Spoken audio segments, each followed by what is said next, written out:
Good morning, my dear students. My name is Izatova Альмира Бекетаевна. I am a senior lecturer of the Department of Philology. Today we are having a lecture on the subject country studying, and we are going to talk about political life of Great Britain. So let's start. The United Kingdom is a constitutional monarchy.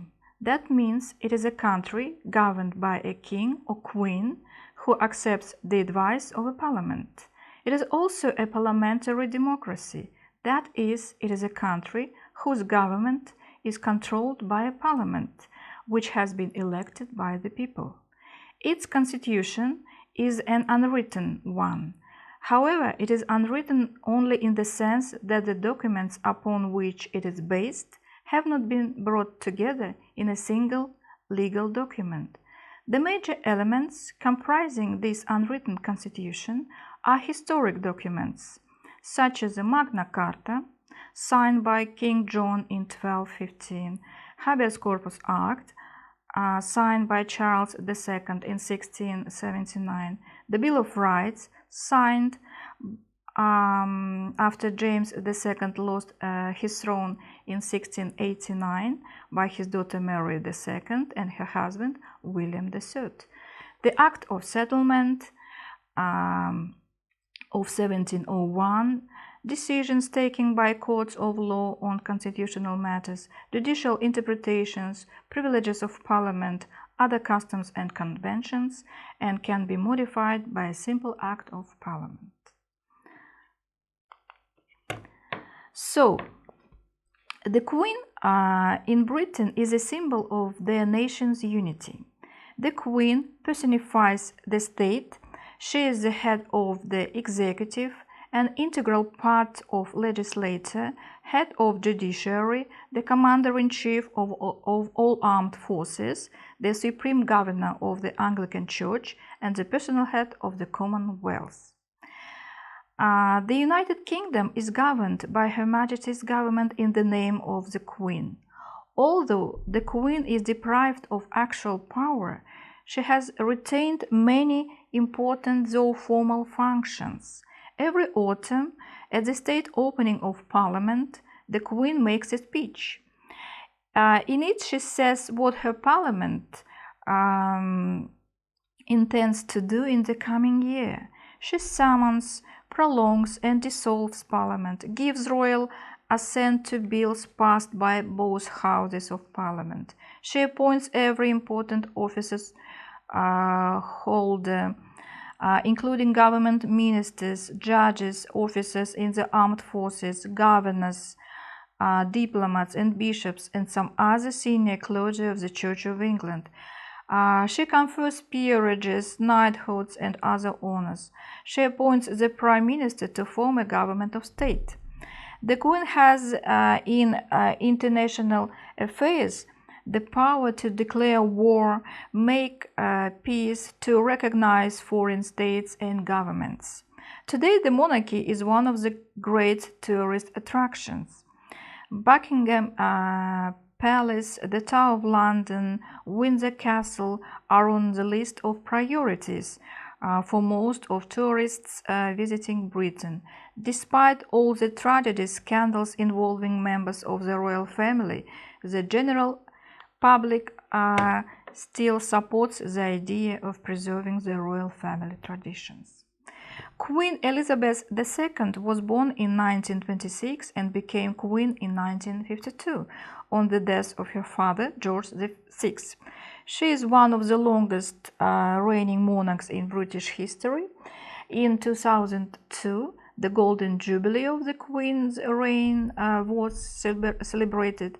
She is widely respected for the way in which she performs her duties and is generally popular.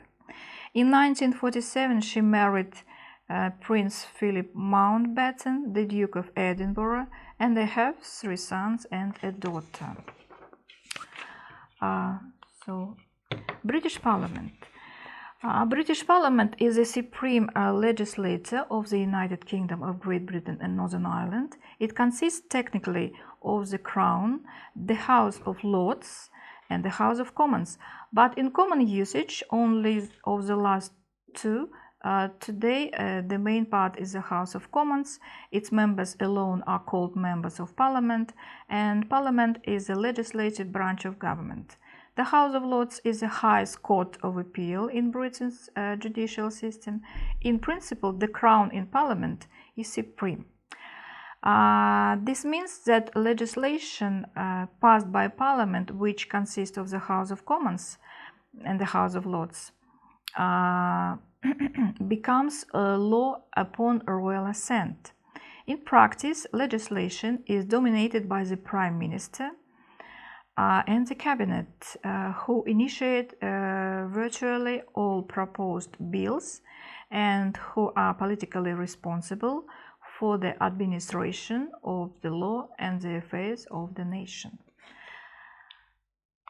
So, the main parties in the UK are the Conservative Party, right wing, and the Labour Party, left wing, and the Liberal Democrat, centre. The Conservative Party goes back to the Tories or Royalists, who originated in King Charles' reign. The Tories were the party that supported Church and King.